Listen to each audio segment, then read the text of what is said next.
Cerita ini memiliki dua versi teks dan audio. Silahkan pilih sesuai yang diinginkan, bisa dilihat di playlist.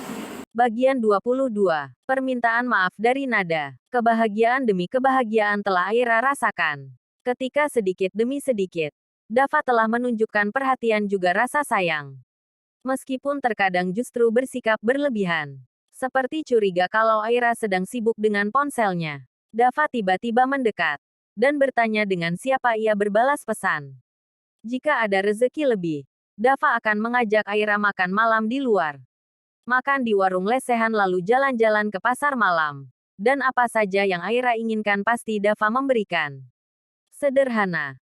Tetapi sangat membuat hati Aira berbunga. Perlahan tetapi pasti. Bunga itu semakin mekar tumbuh di hati. Dava pernah marah.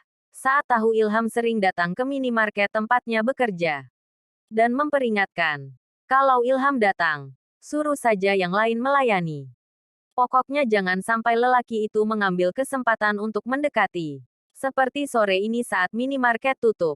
Ilham datang dan menawarkan tumpangan. Katanya, sekalian satu arah jalan. Entah apa yang dipikirkan lelaki itu.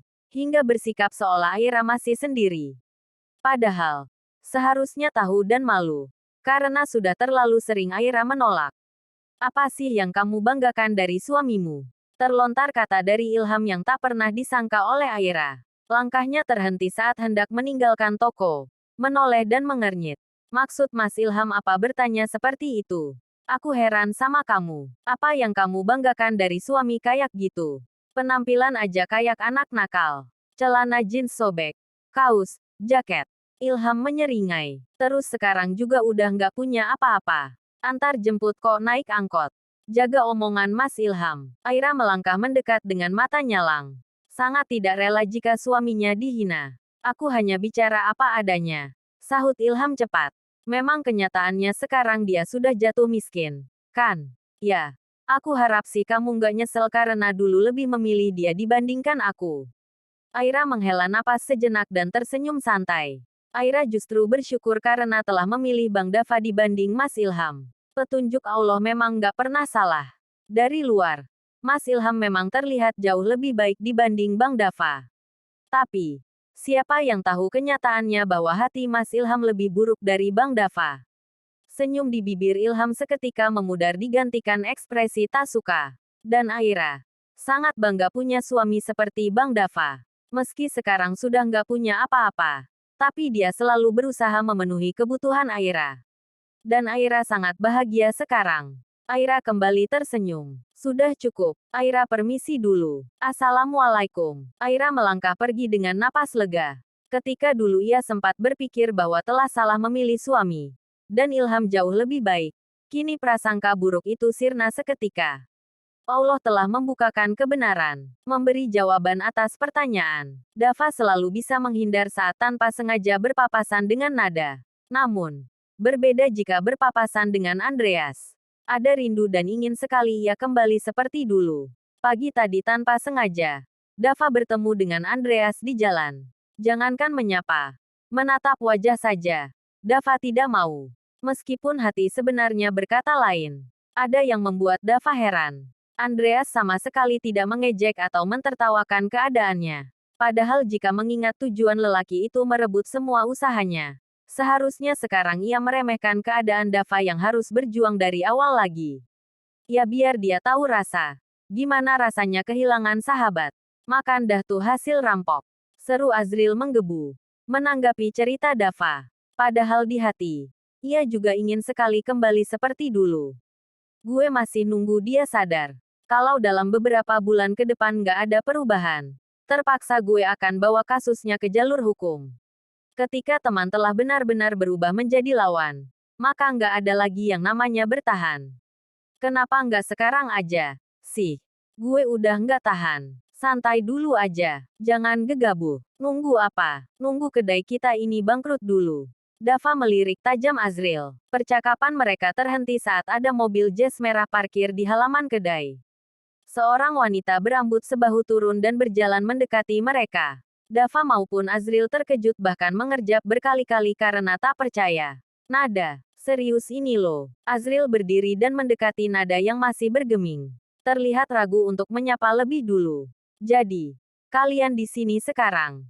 Tanya nada dengan pandangan mengitari suasana sekitar. Ngapain lo ke sini? Sahut Dava ketus. Cuma pengen mampir. Sorry kalau ganggu. Nada menggigit bibir. Tidak seperti yang diharapkannya. Ternyata Dava menyambutnya dengan sangat dingin. Dava mendengkus kasar dan memalingkan wajah. Azril berdehem. Mumpung sepi. Kalian ngobrol aja dulu. Gue masuk bentar. Ucap Azril kemudian meninggalkan Dava bersama dengan nada berdua di depan kedai. Dava berdecak dan mengumpat dalam hati. Kenapa Azril malah membiarkan dirinya dengan nada sendiri?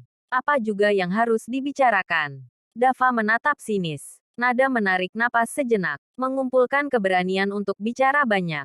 Langkahnya sedikit ragu saat mendekat. Namun, akhirnya duduk di sebelah Dava dengan perasaan tak enak. Hening beberapa saat, hingga Dava tak tahan dan bicara lebih dulu.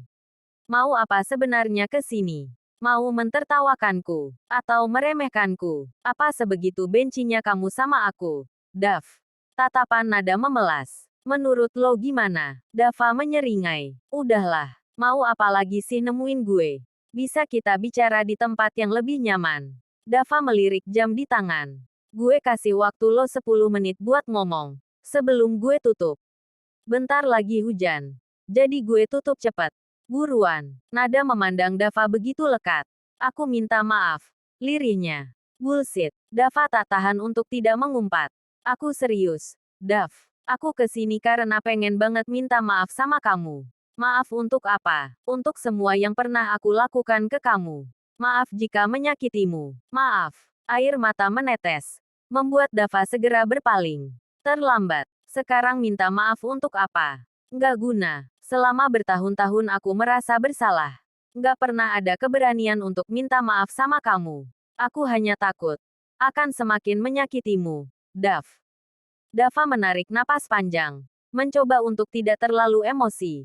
Bahas kayak gini sekarang itu percuma. Buat apa? Nggak ada gunanya sama sekali. Buatku sangat berguna. Dav. Pukas nada cepat. Aku hanya ingin ketenangan. Sedikit ketenangan di hati. Bertahun-tahun hatiku nggak pernah merasa tenang. Bertahun-tahun selalu dihantui rasa bersalah. Aku nggak kuat. Tangis nada semakin mengencang. Terisak-isak. Seolah menahan nyeri di ulu hati. Dava justru berdiri. Sama sekali tidak ingin melihat tangis nada. Terus mau kamu sekarang itu apa? Tolong dengarkan penjelasanku. Penjelasan yang kamu nggak pernah tahu selama ini. Nada ikut berdiri di belakang Dava. Aku dulu terpaksa menikah dengan Mas Rofik. Ayahku punya banyak utang dengan rentenir. Dan sebagai anak, aku nggak sanggup kalau harus melihat ayah mendekam di penjara karena nggak sanggup bayar utang beserta bunga yang sangat mahal. Mas Rofik datang menyelamatkan. Dia mau membayar semua utang ayahku. Asal aku mau menikah dengannya. Dava memejamkan mata dengan rahang mengeras. Penjelasan itu justru membuatnya mengingat kembali saat-saat terpuruk dengan berita pernikahan Nada yang tiba-tiba. Nada menjatuhkan diri. Terisak semakin menjadi. Apa yang harus aku lakukan selain menerima? Sedangkan usaha kamu waktu itu sedang jatuh. Aku tahu kamu pun butuh uang untuk membangun usaha lagi. Mana mungkin aku cerita ke kamu dan membebanimu dengan masalahku. Itu alasanku. Dav. Sungguh, kedua tangan Dava mengepal, menggigit bibir dan mendesah berat. Mencoba mencerna semua pengakuan Nada. Akhirnya menoleh dan berjongkok. Lalu menyentuh kedua bahu Nada. Mengajaknya berdiri. Jangan kayak gini. Malu dilihatin orang. Tolong maafkan aku. Dav. Maaf. Nada menatap pilu. Sudahlah. Jangan dibahas lagi. Toh semua udah terjadi. Sekarang. Lo udah punya keluarga. Dan gue juga udah punya kehidupan baru. Jadi, untuk apa bahas masalah-masa lalu lagi? Aku tahu. Nggak seharusnya aku bahas hal ini lagi. Tapi, aku hanya ingin ketenangan hati. Dan itu dengan cara menjelaskan semua yang dulu terjadi dan aku juga butuh maaf dari kamu. Itu saja. Dav. Dava mengusap wajah dengan helaan napas berat. Oke. Ucap Dava akhirnya. Oke apa? Dava menelan ludah susah payah. Memaafkan Nada adalah hal yang tidak pernah ia pikirkan. Hanya saja, keadaan sekarang sudah berbeda. Memaafkan Nada Berarti mencoba mengikhlaskan yang dulu terjadi. Menenangkan hati. Tanpa ada dendam yang menyelimuti. Dava, oke. Aku maafin kamu. Sungguh, ya. Nada mengangguk haru. Kedua tangan mengusap wajah secara kasar. Tersenyum. Itu artinya, kita bisa, kan? Jadi teman. Ia mengulurkan tangan. Berharap Dava mau menyambutnya dengan hangat.